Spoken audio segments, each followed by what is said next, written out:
आवाज खरखर हो रहा है क्या? आवाज साफ नहीं है। हम्म। क्लियर है। चलो। तो अभी तक क्या पढ़े थे?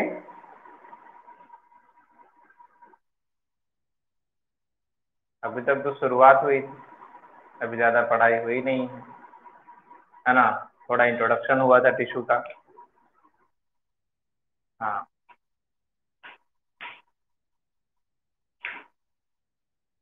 चलिए। तो अभी हम लोग आगे शुरू करते हैं पढ़ाई। तो टिश्यू का इंट्रोडक्शन हुआ है। आप लोगों ने इससे पहले वाले क्लास में टिश्यू का इंट्रोडक्शन किया था। हम लोग जो चैप्टर पढ़ रहे हैं वो है आपका चैप्टर नंबर 2, टिश्यू। है ना? चैप्टर नंबर 2 पढ़ रहे हैं, टिश्यू पढ़ रहे हैं हम लोग।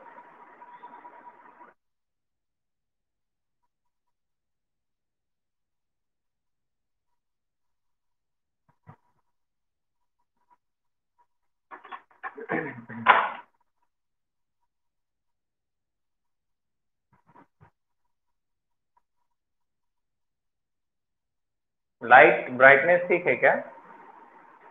कम लग रहा है। हम्म।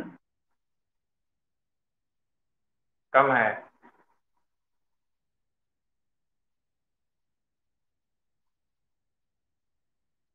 ठीक है। चलिए। तो टिश्यू की बात हम लोगों ने किया था यहाँ पे। तो अभी कुछ बात हो जाता है डिवीजन ऑफ लेबर। टॉपिक हमारा है डिवीजन ऑफ लेबर।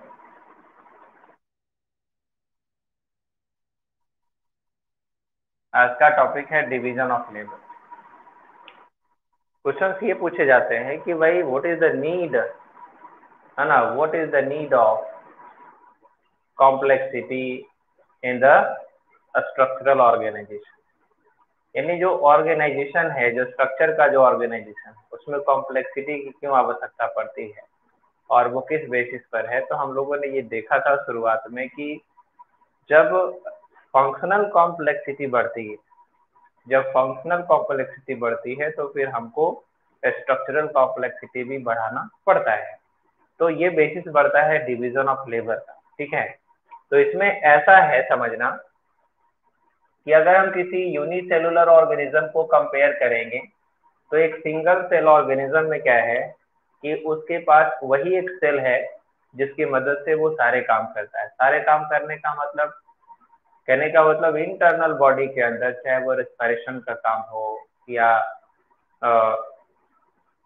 बॉडी के अंदर जो मटेरियल है उसको ट्रांसपोर्ट करने का बात हो, या न्यूट्रिशन करने की बात हो, या तो रिप्रोडक्शन की बात हो, तो वो सारा का सारा जो बायोलॉजिकल जो प्रोसेस है, जो फिनोमिना है, वो एक ही सेल के थ्रू फॉलो करता है, एक ही सेल के थ्रू वो पूरा कर लेता है।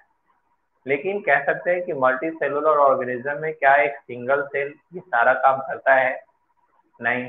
तो न्यूट्रिशन के लिए अलग सिस्टम है, रेस्पिरेशन के लिए अलग सिस्टम है, ट्रांसपोर्टेशन के लिए अलग सिस्टम है, एक्सक्रीशन के लिए अलग सिस्टम है।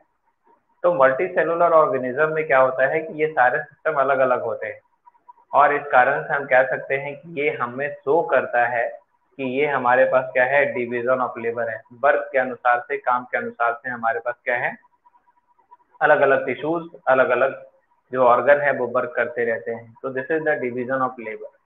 ठीक है। तो यहाँ पे कह सकते हैं, है ना, कह सकते हो it shows that,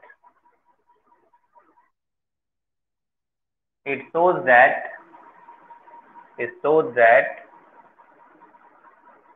it shows that various functions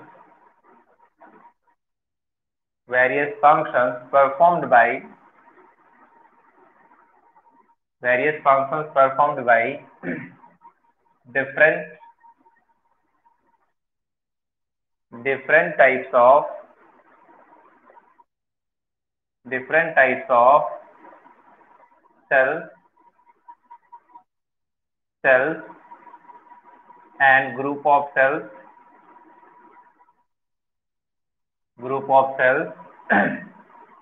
or organs in multicellular multicellular organism multicellular organism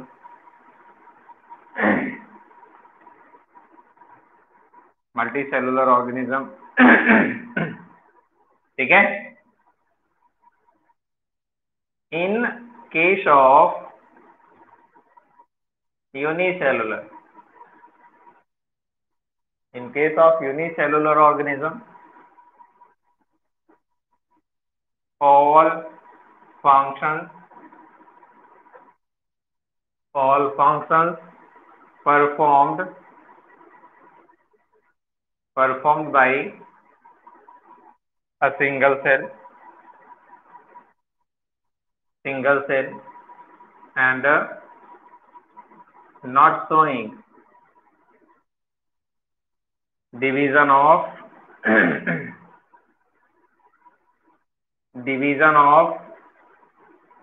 labor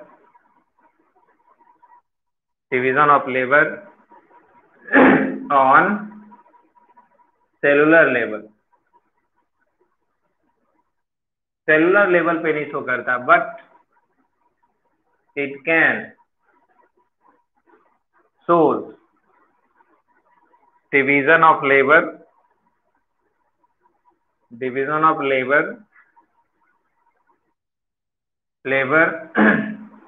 on division of labor on organelle level जो ऑर्गेनल है उसके लेवल पे, यानी सारे जो उसके जो सेल ऑर्गेनल होंगे वो अलग अलग काम करेंगे. ठीक है. ये चीजें हो जाती है. तो हमारे बॉडी में ये शो करता है डिवीजन ऑफ लेबर में कि बहुत सारे काम हैं जो different type of cells, group of cells या ऑर्गन जो है वो काम करता रहता है. लेकिन यूनिसेलुलर में एक ही सेल जो है वो सारे काम करते हैं और सेल लेवल पे नहीं बल्कि ऑर्गेनल लेवल पे उसमें डिवीजन ऑफ लेबर शो करता है. हो गया.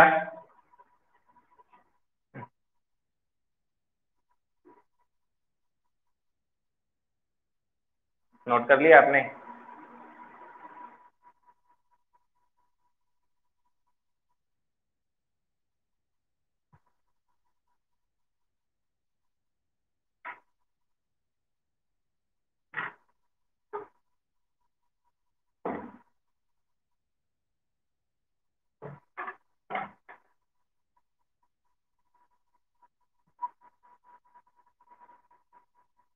फिर है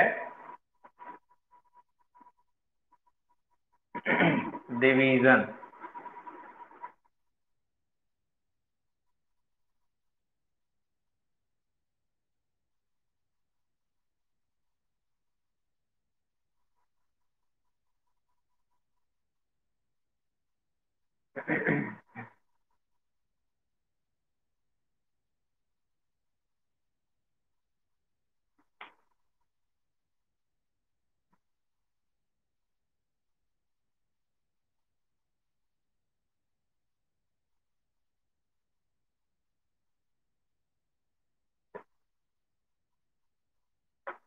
भाई हम लोग पढ़ेंगे टाइप्स ऑफ टिश्यूज की बात करेंगे. तो टाइप्स ऑफ टिश्यू में तो बहुत तरह के टिश्यू होते हैं, लेकिन बेसिकली हम लोग अभी शुरू करने वाले हैं प्लांट टिश्यू. टॉपिक बनाएंगे प्लांट टिश्यू.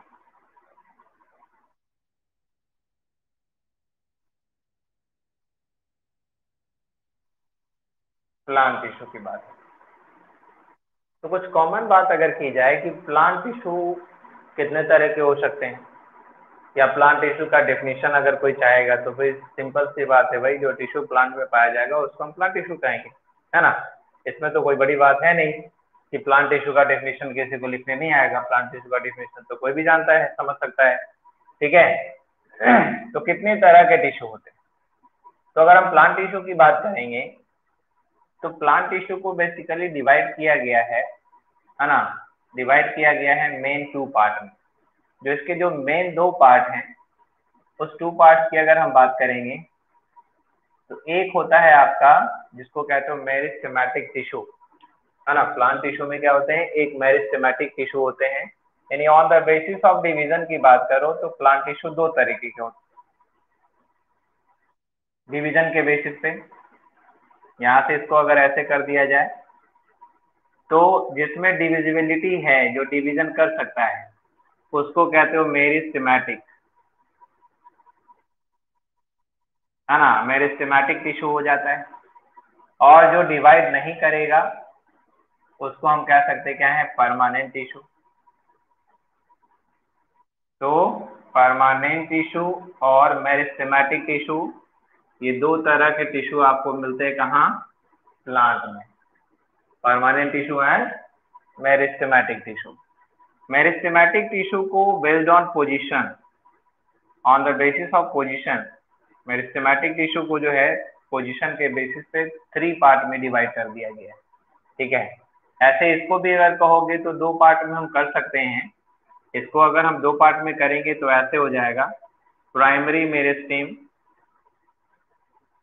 प्राइमरी मेरिस्टेम, और फिर इसको करेंगे तो हो जाएगा सेकेंडरी मेरिस्टेम, सेकेंडरी मेरिस्टेम, ठीक है। अभी जो प्राइमरी है इसके दो पार्ट हो जाते हैं। एक हो जाता है एपिकल मेरिस्टेम, एपिकल मेरिस्टेम, और दूसरा जो हो जाता है उसको कहते हैं इंटरकैलरी, इंटरकैलरी मेरिस्टेम, ठीक है। ये शॉर्ट डिवीजन आप देख लो। सेकेंडरी मेरिस्टेम की बात करोगे तो इसमें आता है आपको लैटरल, है ना, लैटरल मेरिस्टेम, लैटरल मेरिस्टेम, ठीक है। और ये लैटरल जो मेरिस्टेम है, इस लैटरल मेरिस्टेम की अगर बात करेंगे तो इसमें बन जाता है, दो पार्ट बना देता है। एक बना देता है वैस्कुलर कैम्बियम,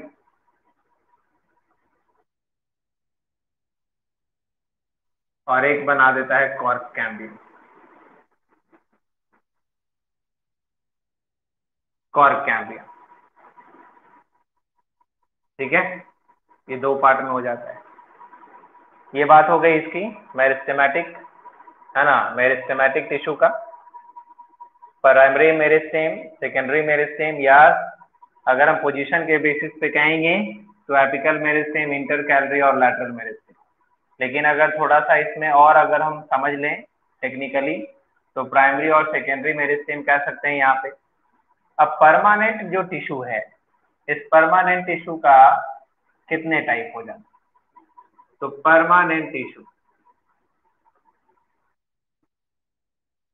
ठीक है,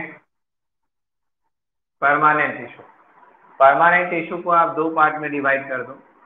ये जो बेसिस है वो किस बेसिस पे है, सेम टाइप ऑफ सेल्स और डिफरेंट टाइप ऑफ सेल्स के।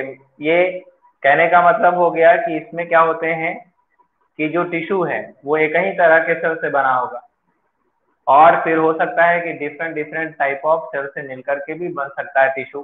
तो सिर्फ और सिर्फ अगर एक ही तरह के सेल से मिलकर के बना होगा तो उसको कहते हैं सिंपल परमानेंट, और डिफरेंट टाइप ऑफ सेल से मिलकर बना होगा तो उसको कहते हैं कॉम्प्लेक्स परमानेंट। तो सिंपल एंड कॉम्प्लेक्स में आ गया। तो सिंपल परमानेंट की अगर बात करेंगे तो इसके भी थ्री पार्ट हो जाते हैं। एक जो पार्ट हो जाता है उसको कहते हैं पेरेन्काइमा, पेरेन्काइमा। एक जो हो जाता है उसको कहते हैं कोलेनकाइमा, और एक जो हो जाता है उसको कहते हैं स्क्लेरेन्काइमा। स्क्लेरेनकाइमा, ठीक है, स्क्लेरेनकाइमा। अब कॉम्प्लेक्स जो है, सिंपल में ये परमानेंट का जो कॉम्प्लेक्स टिश्यू है, ये बेसिकली दो तरह के हैं। इसको कॉम्प्लेक्स को आप जो है वैस्कुलर टिश्यू भी बोल सकते हैं। इसमें आपको मिलता है जाइलम और इसी में आता है आपका फ्लोएम। तो जाइलम एंड फ्लोएम टिश्यू क्या है, तो कॉम्प्लेक्स परमानेंट टिश्यू है।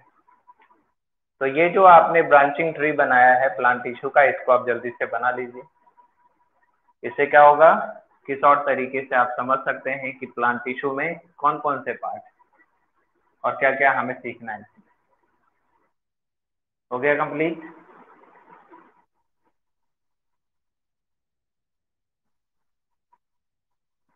बन गया?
मिटा दूं?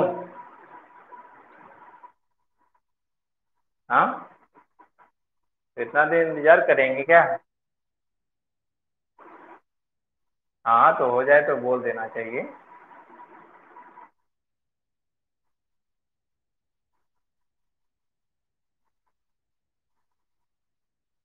चलिए मिटा दो।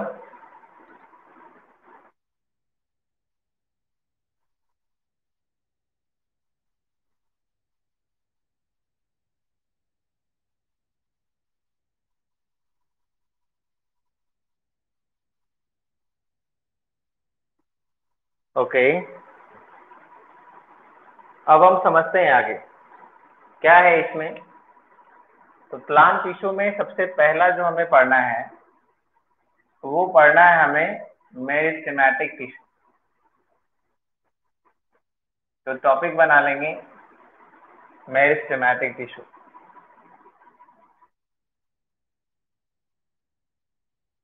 मेरिस्टेमेटिक टिश्यू, ठीक है। अब ये टिश्यू जब पढ़ रहे हैं तो आपको बेसिकली कितनी चीजों का ध्यान रखना पड़ेगा, उसको आप पहले डिटेल में आप समझ लीजिए। मतलब बेसिकली उसको आप ब्रीफली समझ लीजिए कि कौन कौन चीजें हैं जिसको ध्यान में रखना है टिश्यू पढ़ने के लिए। टिश्यू पढ़ने के लिए सबसे पहले आपको समझना है स्ट्रक्चर को। पहले स्ट्रक्चर आपको समझ में आ जाना चाहिए। स्ट्रक्चर को ही डिफाइन करते हैं पहले। इसके बाद हम स्ट्रक्चर के बाद जो है ध्यान देंगे, स्ट्रक्चर डिफाइन करेंगे या पहले स्ट्रक्चर बनाएंगे, स्ट्रक्चर को डिफाइन करेंगे। फिर लोकेशन, ये टिश्यू जो भी है ये कहाँ प्रेजेंट होता है, कहाँ प्रेजेंट होता है ये टिश्यू, उसके लोकेशन की बात करते हैं। और उसके बाद जो है इसके फंक्शन की बात करते हैं। तो हमें बेसिकली समझना पड़ेगा टिश्यू का स्ट्रक्चर, फिर हमें टिश्यू का लोकेशन और फिर टिश्यू का फंक्शन। ये तीन चीजें आपको हमेशा आता रहेगा टिश्यू जब पढ़ोगे। तो स्ट्रक्चर आएगा, फिर उसके लोकेशन की बात करेंगे और फिर उसके फंक्शन की बात करेंगे। यानी यही 3 टॉपिक में आपका ये कंप्लीट होता है। तो मेरिस्टेमेटिक टिश्यू की अगर हम बात करें तो पहले हम इसका डेफिनेशन कर देते हैं कि मेरिस्टेमेटिक का मतलब क्या होता है। तो ये जो मेरिस्टेम है ना, ये जो मेरिस्टेम है इसका मतलब होता है डिवाइडिंग। डिवाइडिंग ठीक है, डिवाइडिंग मतलब जो डिवाइड कर सकता है, जिसके पास एबिलिटी है डिवाइड करने की।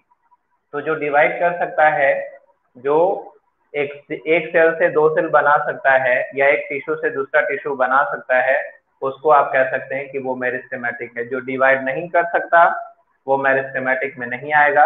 क्योंकि अगर हिंदी की बात करें, अगर हम मेरिस्टेमेटिक टिश्यू का हिंदी वर्ड का इस्तेमाल करेंगे तो इसका मतलब होता है विभाज्योतिकी। ठीक है, मतलब इससे पता चल रहा है कि जो विभाजन करे, विभाजन का मतलब हो गया कि जो डिवीजन करे, जो डिवाइड करेगा। नाम से ही पता चल रहा है कि जो डिवाइड करने वाला टिश्यू है, जिसमें एबिलिटी है डिवाइड करने की, उसको कहते हैं मेरिस्टेमेटिक टिश्यू। ठीक है, तो डेफिनेशन करते हैं इसमें। तो डेफिनेशन में क्या हो जाएगा, है ना, डेफिनेशन में क्या हो जाएगा, तो लिख सकते हैं इस तरह से, the plant tissue, the plant tissue which has the plant tissue which has division, the plant tissue which has division ability, है ना, बस इतनी सी बात है। The plant tissue which has division ability is known as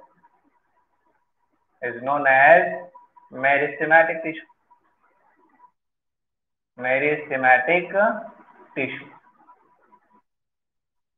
जिसके पास division करने की ability हो, जो डिवाइड कर सकता है, उसको कहते हैं meristematic tissue. It is shortly called meristem. ठीक है, क्या कहेंगे इसको शॉर्टली में, क्या कहेंगे, मेरिस्टेम टिश्यू बोल सकते हैं, मेरिस्टेम बोल सकते हैं। क्लियर है ना, मेरिस्टेम बोल सकते हैं।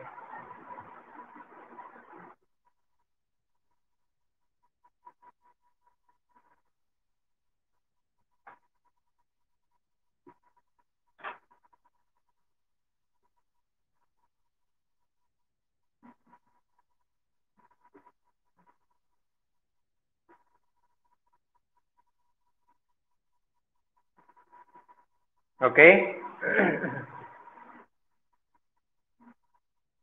अब देखो एक चीज मैं यहाँ पे बता दूं कि जो प्लांट टिश्यू है उसको दो पार्ट में, मेरिस्टेमेटिक में और परमानेंट में, किसने डिवाइड किया। तो एक साइंटिस्ट है जिसका नाम है, मैं यहाँ पे ऐसे ही नोट कर दे रहा हूँ, कार्न, या इसको हम बोलेंगे तो सी नागेली, सी नागेली, है ना, C Nageli divide the plant, divide the plant tissue in meristem and permanent. Meristem और परमानेंट में किसने डिवाइड किया प्लांट टिश्यू को, सी नागेली ने, कार्ल नागेली ने डिवाइड किया हुआ। ठीक है, चलिए तो ये तो हो गया डेफिनेशन। अब यहाँ पे पॉइंट आउट करते हैं स्ट्रक्चर की, ये स्ट्रक्चर कैसा होगा, कैसा होगा स्ट्रक्चर, मेरिस्टेम टिश्यू का कैसा स्ट्रक्चर होगा। तो नॉर्मली आप बना लीजिए इस तरह से प्लांट। ठीक है, ऐसे करके बनाया, इस तरह से, है ना, ये एक सेल हो गया। अब दूसरा सेल यहाँ पे बनाना है, क्योंकि टिश्यू बना रहे हैं तो टिश्यू बना रहे हैं तो ग्रुप ऑफ सेल्स बना रहे हैं, तो ग्रुप ऑफ सेल यहाँ पे करना पड़ेगा इस तरह से। ज्यादा नहीं, कुछ ग्रुप बना लेते हैं दो तीन सेल्स का।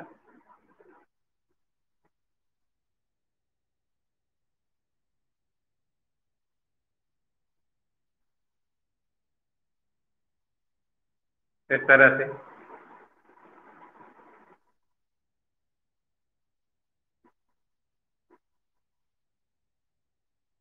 ठीक है। तो इस तरह से सेल्स का यहाँ पे क्या बन रहा है, तो हमने ग्रुप बना दिया है।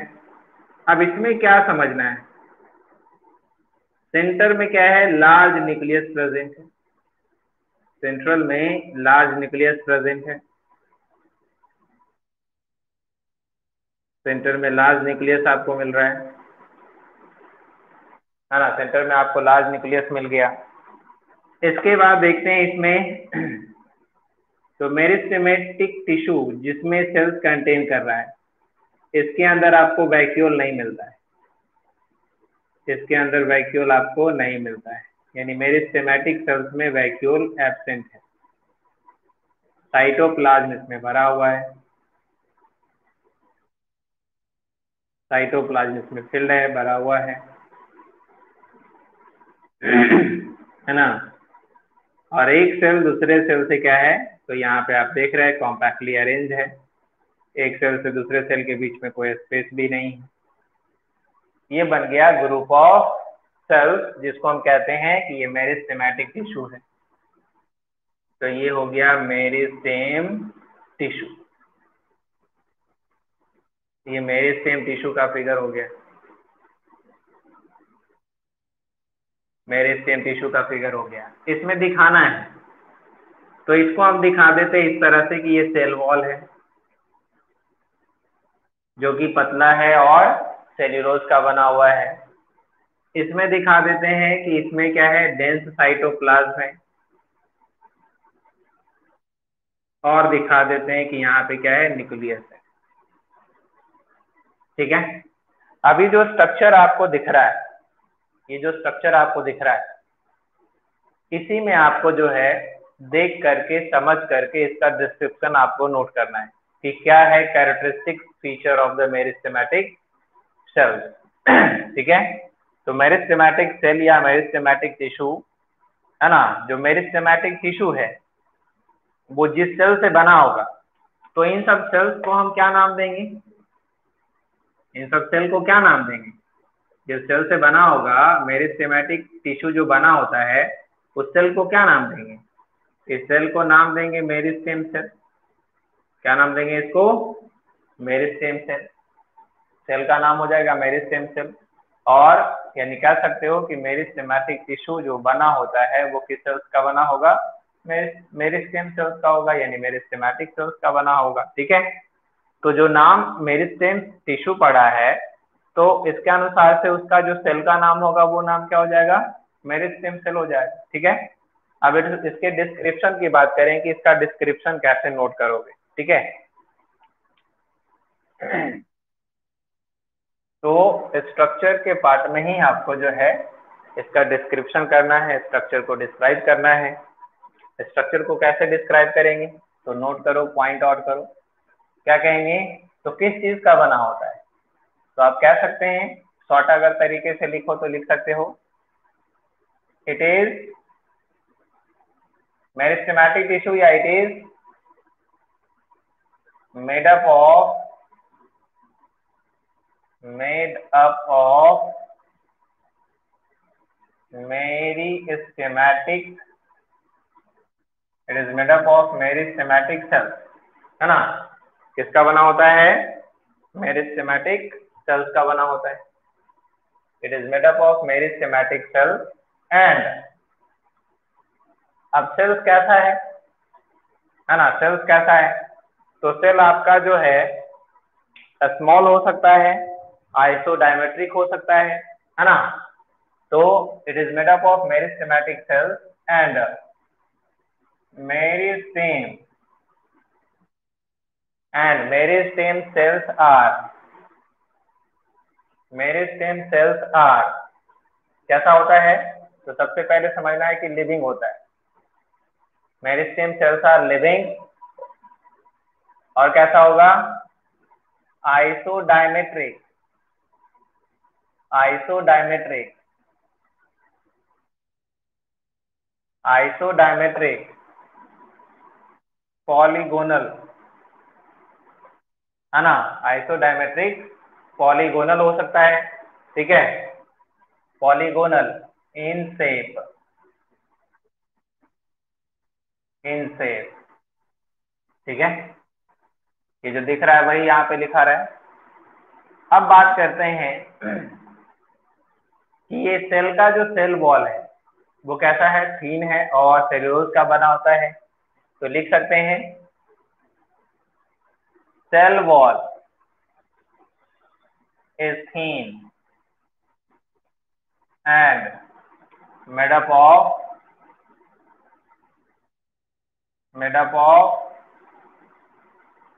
सेल्यूलोज, थीन सेल वॉल और सेल्यूलोज का बना होता है। ये क्लियर हो गया। अब देखो सेल्स अरेंजमेंट देखना है, सेल का अरेंजमेंट देखना है या सेल के अंदर की बात कर लेते हैं कि साइटोप्लाज्म कैसा है और न्यूक्लियस कैसा है।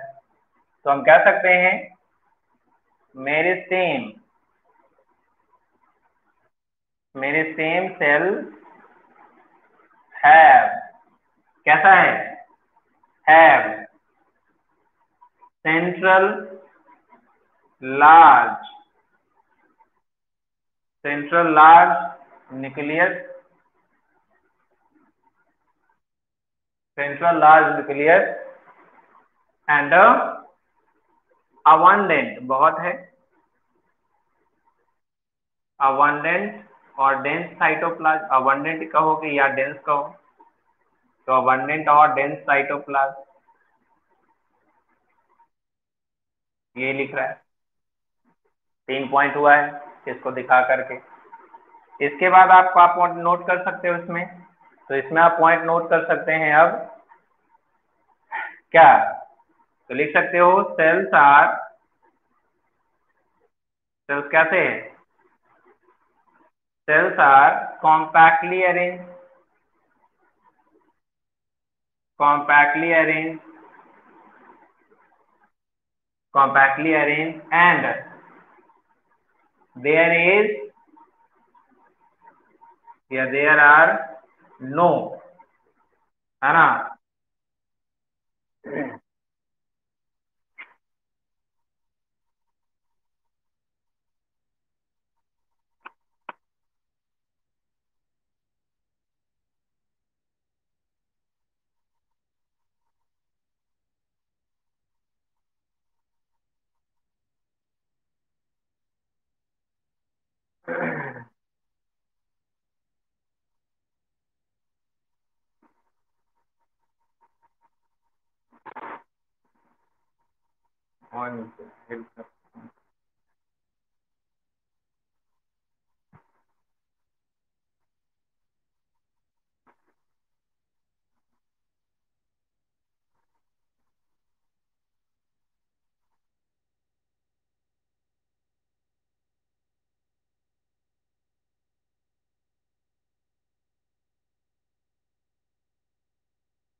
1 मिनट के लिए फिर से ज्वाइन करना पड़ेगा, कोई बच्चा होल्ड पे है,